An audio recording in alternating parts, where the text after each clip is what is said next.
अस्सलाम वालेकुम नाज़रीन, आप YouTube चैनल देख रहे हैं। मैं इमरान खान हूँ। पाकिस्तान तहरीक इंसाफ के हर एहतजाज के बाद ये लड़ाई शुरू हो जाती है कि एहतजाज बड़ा था, कुछ लोग कहते हैं छोटा था, कुछ लोग कहते हैं कि इम्पैक्ट बहुत बड़ा हुआ, कुछ लोग कहते हैं कि इम्पैक्ट नहीं हुआ। अब ये पोलराइजेशन बहुत ज़्यादा, कुछ लोग जो है वो कोशिश करते हैं खाली सड़कें दिखाएं और कुछ लोग दिखाते हैं कि जी एहतजाज हो रहा है और लोग निकलें और लोग जोर लगा रहे हैं। लेकिन ये बाकी पोलिटिकल पार्टीज़ के साथ नहीं होता। क्यों नहीं होता? वजह यह है कि वो पोलिटिकल एक्टिविटी करते ही नहीं है। जब कोई पॉलिटिकल एक्टिविटी करेगा तभी आप उसके ऊपर सवाल उठाएंगे ना कि ये अच्छी हुई या बुरी हुई। पीएमएलएन को एक पॉलिटिकल एक्टिविटी किए हुए बहुत लंबा अरसा हो गया। मियां नवाज शरीफ साहब जिस दिन पाकिस्तान वापस आए थे, मेरी नज़र में वो आखिरी पॉलिटिकल एक्टिविटी थी जो पीएमएलएन ने की थी, और वो भी पूरे पाकिस्तान से उन्होंने बंदे इकट्ठे किए थे और किसी की भी मियाँ साहब की तरफ तवज्जो नहीं थी। ना कोई बंदा मियाँ साहब को सुन रहा था, ना देख रहा था, ना कोई देखना चाहता था। मियाँ साहब आए, कबूतर उड़ाए और मियाँ साहब के तोते उड़ गए उस दिन कि ये तो वो अवाम ही नहीं है जिनको मैं छोड़कर गया था पाकिस्तान में। मियाँ साहब के पाकिस्तान से डील करके बाहर जाने और वापस आने के बीच में पाकिस्तान बहुत ज़्यादा बदल गया था। लेकिन मियाँ साहब को जब पता चला कि कादी फायदी साहब आ गए हैं और अब बात बन गई है तो वो इस चक्कर में वापस आ गए। लेकिन उनके पल्ले कख नहीं बचा। पीपल्स पार्टी भी डिस्कस नहीं होती। फजल रहमान साहब के अपने मदारिस की एक स्ट्रेंथ है, वो ले आते हैं, वो भी डिस्कस नहीं होते। लेकिन डिस्कस पाकिस्तान तहरीक इंसाफ होती है क्योंकि पॉलिटिकल एक्टिव जो एक जमात है इस वक्त, जो फुली पॉलिटिकली एक्टिव है, वो पाकिस्तान तहरीक इंसाफ है। और आप माने या ना माने, वो एक पॉलिटिकल हकीकत के तौर पे बार बार सामने आते हैं। इमरान खान साहब ने कम से कम ये करके दिखाया है कि एस्टेब्लिशमेंट अपनी मर्जी हर बार मुसल्लत नहीं कर सकती। बजाय इसके कि तनकीद करें और लड़ाई करें, बाकी पॉलिटिकल पार्टीज को इस बात पे खुश होना चाहिए कि कम से कम एक जमात तो ऐसी निकली जिसने अगर सामना किया है। कम से कम एक जमात तो ऐसी निकली है जो डट कर खड़ी है और अभी तक तबाह नहीं हो सकी, या उसे पीछे नहीं हटना पड़ा, या उसे जमीन पर लेटना नहीं पड़ा। बाकी सारे ये चाहते हैं कि क्योंकि एस्टेब्लिशमेंट ने सबको जूते मारे हैं, लिहाजा पाकिस्तान तहरीक इंसाफ भी जूते खाए और उसी तरह हो जाए। बाकी सारे जो है वो सरेंडर कर चुके हैं, तो तहरीक इंसाफ भी सरेंडर करे तो ये हमारी तरह के हो जाएंगे। लेकिन तहरीक इंसाफ वो लड़ाई लड़ रही है जो पाकिस्तान की लड़ाई है इस वक्त, यानी एस्टेब्लिशमेंट को सियासत से घसीट कर बाहर निकालना।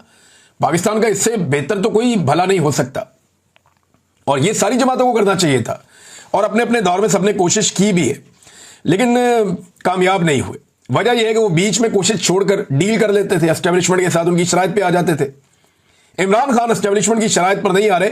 यही वजह है कि 2 साल से जेल में है। ना सिर्फ जेल में है बल्कि इमरान खान साहब सख्त तरीन जेल में है। यानी इमरान खान जेल में बंद होकर बार बार जीत जाता है और एस्टेब्लिशमेंट मुल्क के स्याह और सफेद की मालिक होने के बावजूद हर बार हार जाती है।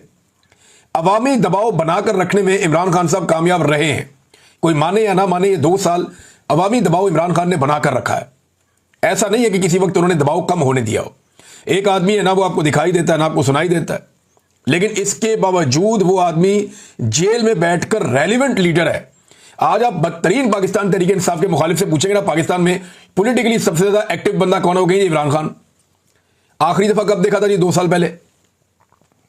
आज आप पाकिस्तान तहरीक इंसाफ के सबसे बड़े मुखालिफ से पूछेंगे ना कि इस वक्त पाकिस्तान की सारी सियासत किसके गिर्द घूमती है, वो कहेगा जी इमरान खान। आवाज कब सुनी थी? 2 साल पहले। तो ये इमरान खान साहब की एक बहुत बड़ी खूबी है, बहुत बड़ी कामयाबी है कि जेल में आप उसका एहतसाब कर ही नहीं सकते इस बात के ऊपर कि बंदे कितने निकले। आप उसका इसके ऊपर पकड़ कर ही नहीं सकते कि आपने पूरा पाकिस्तान क्यों नहीं बाहर निकाल दिया। भाई, जो लोग कहते हैं कि लाखों लोग क्यों नहीं नजर आ रहे इकट्ठे, तो ये लाखों लोग इकट्ठे तो होने ही नहीं थे किसी जगह पे।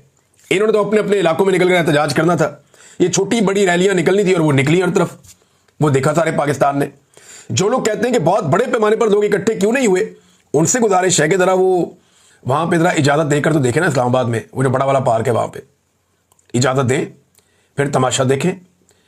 जरा माहौल खोले ना 2 दिन के लिए कि जनाब 2-4 दिन कोई पकड़ दकड़ नहीं होगी। पाकिस्तान तहरीक इंसाफ को खुली इजाजत है, वो यहां पे आके जलसा कर लें डी चौक में या वो पार्क के अंदर कर लें, तो आप देख लें दूध का दूध पानी का पानी हो जाएगा।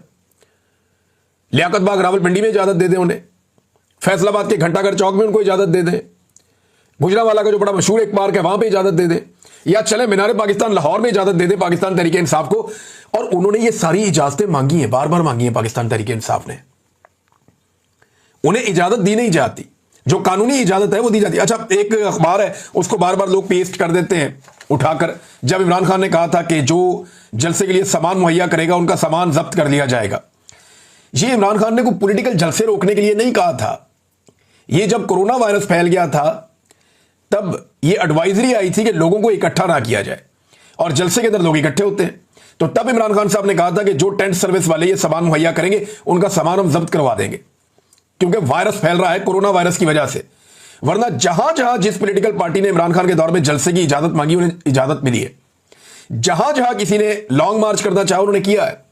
जहां जहां किसी ने, फजलुर रहमान साहब आगे कितने दिन बैठे रहे इस्लामाबाद में, ये PMLN भी आई, पीपल्स पार्टी भी आई, सारे आए, बार बार आए, इमरान खान साहब ने कभी नहीं रोका इन्हें। तो लेकिन इमरान खान एक डिफरेंट आदमी है, बड़े महदूद ऑप्शंस के साथ इमरान खान साहब ने मुजामत करके दिखाई। यानी आवाज आप नहीं सुन सकते, तस्वीर आप नहीं देख सकते, मुलाकातों पे पाबंदी है, सख्त तरीन जेल काट रहा है, लेकिन जेल में बैठ के कोई एक आदमी इतने मुश्किल हालात के बावजूद मुकम्मल तौर पर रेलिवेंट रहा तो वह इमरान खान है। यह आपको दूसरी मिसाल नहीं मिलती। यही मुझे अच्छी तरह याद है कि जब फस्तायत का दौर था PMLN के खिलाफ, परवेज मुशर्रफ का दौर, हालांकि यह दौर उससे ज्यादा खौफनाक है, तो तब शहबाज शरीफ ने एक दिन फैसला किया कि वो बरतानिया से पाकिस्तान आ जाएंगे। इन्होंने पाकिस्तान आने का फैसला किया और पूरे पाकिस्तान के अंदर जनाब हम कैंपेन चलाएंगे, बहुत पैसा खर्च किया, बड़े लोगों को इन्होंने कहा, सारी पार्टी को इन्होंने मोटिवेट किया। तो कहीं कोई बंदा ही नजर नहीं आया सारा दिन। अगर परवेज मुशर्रफ की तरफ से इजाजत होती तो PMLN वहां पे उस वक्त लहरें बहरें कर देती बंदों की। लेकिन पाकिस्तान तहरीक इंसाफ उससे ज्यादा मुश्किल हालात में उससे अच्छा परफॉर्म कर रही है, यह सबको मानना पड़ेगा। जब शहबाज शरीफ वजीर आला पंजाब था और नवाज शरीफ साहब अपनी बेटी के साथ एयरपोर्ट आ रहे थे तो उन्हें रिसीव करने जाना था, यह मियां साहब का हुक्म था। और मैंने टीवी पे बैठ के उस दिन कहा था कि शहबाज शरीफ किसी सूरत भी कंटोनमेंट में दाखिल नहीं होगा। वे क्यों दाखिल नहीं होगा? मैंने कहा मैं शहबाज शरीफ को अच्छी तरह जानता हूं, यह कभी भी एंटी एस्टेब्लिशमेंट एक इतना सा भी कदम नहीं उठाएगा, यह नहीं जाएगा आदमी कभी भी, यह बहुत अच्छा बच्चा है। उस वक्त जावेद चौधरी साहब एक दो और सहाफी थे वहां पे टीवी के ऊपर मेरे से गर्म हो गए, उन्होंने कहा नहीं नहीं नहीं शहबाज शरीफ जाएगा। मैंने कहा जी मैं आपको बता रहा हूं कि यह आदमी कभी भी कैंट की हुदूद में दाखिल ही नहीं होगा। यह वजीर आला पंजाब का बेशक, लेकिन यह कैंट की हुदूद में दाखिल नहीं होगा। और यही हुआ कि मियां साहब को एयरपोर्ट से लेकर चले गए और शहबाज शरीफ साहब कैंट की हुदूद में दाखिल हुए बगैर माल रोड से अपनी तकरीर करके वापस निकल लिए। एग्जैक्टली शहबाज शरीफ साहब ने उस दिन वही किया जो गंडापुर साहब करते हैं आजकल। तो शहबाज शरीफ साहब बहुत अच्छे बच्चे थे और उसका उन्हें तोहफा भी मिला। लेकिन नवाज शरीफ साहब जो है वो इतने अच्छे बच्चे नहीं थे, लेकिन अब वो बहुत अच्छे बच्चे बन गए। नाज़रीन, पाकिस्तान तहरीक इंसाफ ने खैबर पख्तूनख्वा में तो उनकी हुकूमत है, तो वहां बहुत बड़ी बड़ी रैलियां होनी थी। मर्दान में बहुत बड़ा प्रोग्राम हुआ, स्वाबी इंटरचेंज पे बहुत बड़ा प्रोग्राम हुआ, जहां पे असद कैसर साहब और शहराम तरक्की खास तौर पर इन्होंने बहुत बड़ा इज्तिमा किया लोगों का।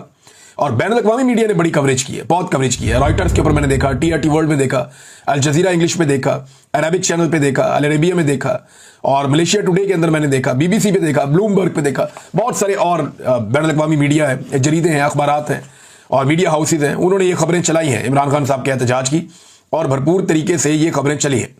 गिरफ्तारियां भी हुई पाकिस्तान तहरीक इंसाफ की और बड़े पैमाने पर हुई। गिरफ्तारियों के हवाले से जो अदाद शुमार हैं वो अलग अलग किस्म के आ रहे हैं। तो हुकूमती ज़राए अलग हैं, पुलिस के ज़राए अलग हैं, पाकिस्तान तहरीक इंसाफ का क्लेम अलग है। लेकिन ये किसी सूरत भी अगर आप इसको कहीं पे बीच में इन बिटवीन भी आप देखें तो ये 1200 से ज़्यादा कारकुन कम से कम पंजाब में गिरफ्तार किए गए, जिनमें 250 से ज़ायद का दावा किया जा रहा है कि ये लाहौर से गिरफ्तार किए गए। तो इतने बड़े पैमाने पर गिरफ्तारियां तो कभी, यानी जितने बंदे PTI के गिरफ्तार हो गए इतने बंदे तो आजकल PMLN के जलसे में नहीं होते। जितने बंदे PTI के 9 मई से अब तक गिरफ्तार हो गए, इतना बड़ा जलसा तो नवाज शरीफ ने अपनी सारी जिंदगी में नहीं किया होगा। अगर 9 मई और उसके बाद जो 26 नवंबर को जो गिरफ्तारियां हुई ना, ये 20-22-25 हजार बंदा, ये बंदा इकट्ठा करने की जगह पे तो एक बहुत बड़ा हुजूम बन जाता है, बहुत बड़ी तादाद में लोग हो जाते हैं। इतनी गिरफ्तारियां पाकिस्तान तहरीक इंसाफ की हुई हैं कि जितने बंदे किसी बड़े से बड़े जलसे में ये पॉलिटिकल पार्टीज नहीं निकाल सकती, ये पाकिस्तान तहरीक इंसाफ ने करके दिखाया। और बहुत बड़ी बात है जो उन्होंने करके दिखाया। गंडापुर साहब के साथ नाज़रीन बहुत बुरी हुई है।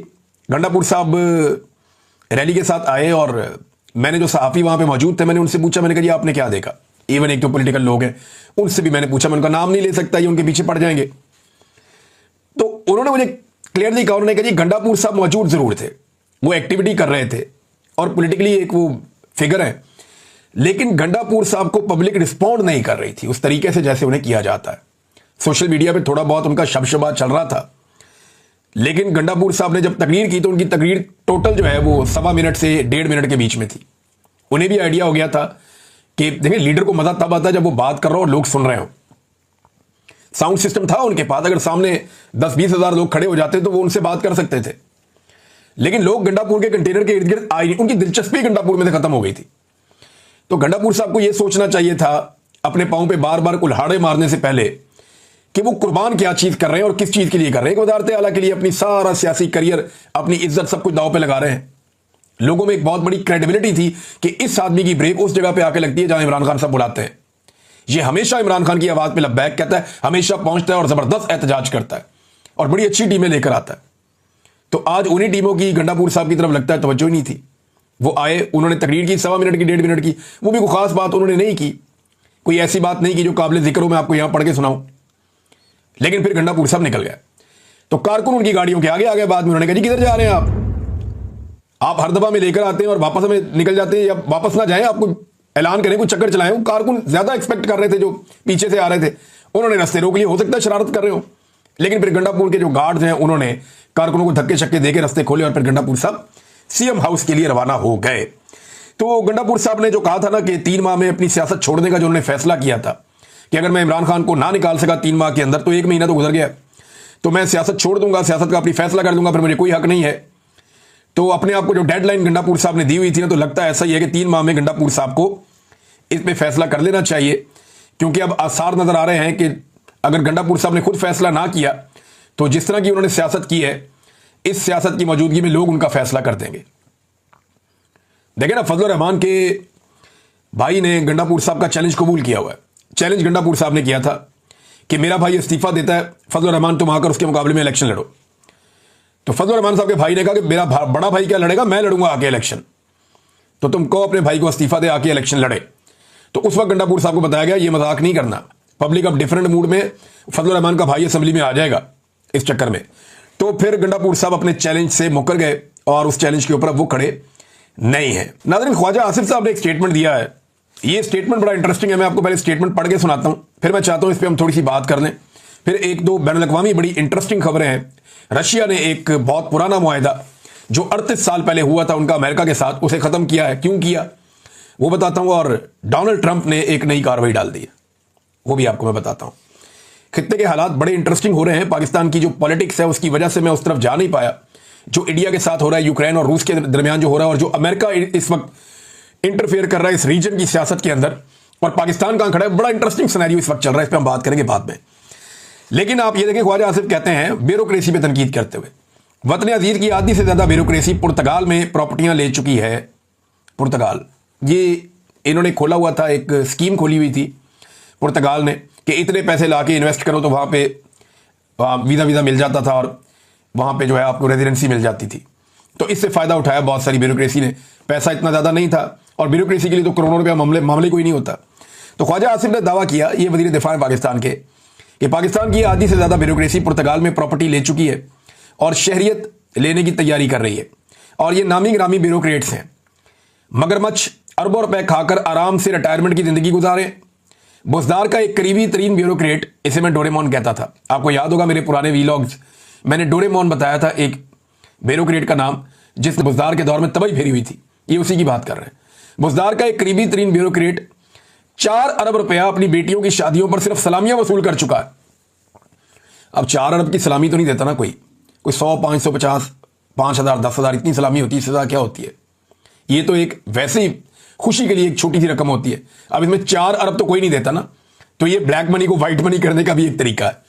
4 अरब की सिर्फ सलामी वसूल कर चुका है और आराम से रिटायरमेंट की जिंदगी गुजार रहा है। सियासतदान को इनका बचा खुचा खाते हैं। ये ख्वाजा आसिफ कह रहे हैं कि सियासतदान इनका बचा खुचा खाते हैं। ये ब्यूरोक्रेट इतना ज्यादा खाते हैं कि जो बच जाता है वो सियासतदान खाते हैं और चवले मारते हैं। ना प्लाट ना गैर मुल्की शहरियत, क्योंकि इलेक्शन लड़ना होता है। पाक सरजमीन को ये ब्यूरोक्रेसी पलीत कर रही है। अच्छा, ख्वाजा आसिफ साहब को ये बात मैं बता दूं कि यहां जो मशहूर है ना पाकिस्तान में एक चीज, वो ये है कि जो पाकिस्तान की क्रीम है ना, वो एस्टेब्लिशमेंट खा जाती है। उसके बाद जो उसके नीचे बाकी बचा हुआ दूध है वो ब्यूरोक्रेसी पी जाती है। और फिर सियासतदान कहते हैं जो हांडी में लगा हुआ थोड़ा बहुत साइडों पे कुछ बचा कुचा होता है वो हमारे हिस्से में आ जाता है, और सियासतदान फिर मुंह काला कर लेते हैं वो खा के। हालांकि जो सियासतदान है ये इलेक्शन लड़के आते हैं, इनकी पावर सबसे ज्यादा होती है, क्योंकि ये पूरी रियासत को चलाने के लिए एक निगरान के तौर पे आते हैं अवाम की जानिब से। इनके पास इख्तियार होता है कि ये एस्टेब्लिशमेंट को नकेल डालें और सियासतदानों को सीधे रास्ते पे लगाए। इनके पास ये मैंडेट होता है या इख्तियार होता है कि ये नकेल डालें एस्टेब्लिशमेंट को और जो ब्यूरोक्रेसी है उसको सीधे रास्ते पे लगाए। लेकिन ये एस्टेब्लिशमेंट के जूते पॉलिश करते हैं और ब्यूरोक्रेसी के पीछे चल जाते हैं उनका बच्चा कुचा खाने के लिए। तो ख्वाजा आसिफ साहब, ये गंद आप लोगों ने मारा है और आप इसके लिए रिस्पॉन्सिबल हैं। जब जब कोई एस्टेब्लिशमेंट के रास्ते में खड़ा हुआ तो आप और आप जैसे लोग सामने आ गए और उन्होंने सहूलतकारी की, जिसके नतीजे में ये ब्यूरोक्रेसी का गंद और एस्टेब्लिशमेंट की गलत रविश आज तक पाकिस्तान में चल रही है। ये सिलसिला रुका नहीं। नाज़रीन, डोनाल्ड ट्रंप, जिसको नोबेल पीस प्राइज के लिए पाकिस्तान ने नामजद किया, उसकी जानिब से खबर है, मैं आपको पढ़ के सुना देता हूं। अमेरिकी सदर ट्रंप ने गजा पर कब्जे का मामला इसराइल पर छोड़ दिया है। और अमेरिकी सदर ने सहाफ़ी की जानिब से सवाल हुआ कि गजा पर इसराइली कब्जे के मंसूबे से मुतालिक आप क्या कहेंगे और कि इनकी हुकूमत की तवज्जो फ़लस्तीनियों के महसूर इलाकों में ज़्यादा ग़िज़ा पहुँचाने पर है। ट्रंप ने कहा कि बाकी मामले पर वो कुछ नहीं कह सकते, ये ज़्यादातर इसराइल पर मुनहसर होगा, यानी ये इसराइल करेगा। अब आप अंदाज़ा करें, इसराइल जो है वो फैसला करेगा गजा के साथ क्या करना है, और इसराइल तो फैसला कर चुका है, वहाँ खबरें छप चुकी हैं पहले ही, और बाकायदा इसराइल ने एक पूरा मैप जारी किया कि वो पूरे गजा पे कंट्रोल करेंगे, कब्जा करेंगे। तो पाकिस्तान इन हजरात को नोबेल पीस प्राइज के लिए नामजद कर रहा है। बड़ी अच्छी बात है, पाकिस्तान की एक आज़ाद सोच है, एक आज़ाद खारजा पॉलिसी है, उसके नताइज आपके सामने हैं। नाज़रीन, एक काम किया पुतिन ने, और ये 38 साल पुराना एक मुआहदा था अमेरिका और रशिया के बीच में, और मुआहदा ये था कि intermediate range nuclear forces INF जो है, इनके मुआहदे के तहत कुछ खुद साख्ता पाबंदियां थी दोनों पर, उनसे रशिया ने अपने आप को बाहर निकाल लिया। यह मुआहदा हुआ था जब साबिक सोवियत यूनियन होता था, जब रशिया को सोवियत यूनियन कहते थे। उस वक्त मिखाइल गोर्बाचोव वहां सदर थे रूस के, और अमेरिकी सदर रोनाल्ड रैगन थे। इन दोनों के बीच में 1987 में दस्तखत हुए थे, जिसके तहत 500 से 5500 किलोमीटर तक मार करने वाले जमीन से दागे जाने वाले मिसाइलों की तैयारी, जांच और तैनाती पर मुकम्मल पाबंदी आयद कर दी गई थी। अब रशिया की वजारत के मुताबिक वाशिंगटन को बार बार खबरदार किया गया, मगर अमेरिकी इकदाम से वादे हो गया कि वो ऐसे मिसाइल यूरोप, एशिया और बैरुल काहिल में तैनात करने की तैयारी कर रहा है जो रशिया के लिए खतरा हो सकते हैं। लिहाजा रूस ने वादे कर दिया कि अब वो जमीन से दरमियाने और कम फासले तक मार करने वाले बैलिस्टिक और क्रूज मिसाइलों की तैयारी, जांच और तैनाती पर किसी पाबंदी का पाबंद नहीं है। अब वो ये हथियार बनाएगा। हथियार तो ये बनते रहते हैं, लेकिन एक पाबंदी थी जो रशिया ने अब अमली तौर पे अनाउंस करके खत्म कर दी है। नाज़रीन, इससे पहले मैं ये अपना वीडियो खत्म करूं, महमूद खान चकधई साहब ने नवाज शरीफ साहब को एक बड़ा मासूमाना और एक बड़ा अजीब सा मशवरा दिया। मैं वो मशवरा पढ़ रहा था और मुझे हैरत हो रही थी कि वो कितने मासूम आदमी है। चकधई साहब कहते हैं, नवाज शरीफ से कहता हूं कि अपने भाई को समझाएं कि इमरान खान से उनके साथियों, बहनों और बच्चों को मिलने दे, और अगर कोई बच्चों को बाप से मिलने से रोकेगा तो वो कोई जनूनी पागल होगा जिसे इंसानियत से दिलचस्पी नहीं होगी। देखें, बड़ी सादगी है आपकी चकधई साहब, आप नवाज शरीफ साहब से ये मुतालबा कर रहे हैं और आपको लगता है कि शहबाज शरीफ साहब ने रोका हुआ है। ये दोनों भाई ना 3 में है ना 13 में है। इस मुल्क का कोई फैसला करने में भी ये शामिल नहीं है। हाँ, गुनाहगार जरूर है हर चीज के लिए, ये जिम्मेदार हर चीज के लिए जरूर है, लेकिन इनका करना क्या है? इनकी तो बात ही कोई नहीं सुनता। इनकी तो इतनी औकात नहीं है कि जिस वक्त मुज़ाकरात हो रहे थे तो इन्हें कहा गया कि इमरान खान साहब से हमारी मुलाकात करवा दें पाकिस्तान तहरीक इंसाफ की जानिब से, और आप लोग भी थे, तो इन्होंने कहा जी मुलाकात करवा देते हैं, और बाद में इन्होंने हाथ खड़े कर दिए, जी हम नहीं करवा सकते, क्योंकि जेल में बैठे हुए साहब जो हैं, इमरान खान साहब उन्हें कहते हैं कर्नल है वो नहीं चाह रहे थे कि मुलाकात हो। तो इस हुकूमत की इतनी सी औकात है। किस नवाज शरीफ की बात करते हैं, किस शहबाज शरीफ की बात करते हैं? जूते पॉलिश कर करके सारी पॉलिश इनके हुलिये बिगाड़ चुकी है। ये खुद को नहीं पहचान पा रहे और आप इनको कह रहे हैं कि इनके पास कोई इख्तियार है। कोई इख्तियार नहीं है। अब तक इतने ही, अपना ख्याल रखिए।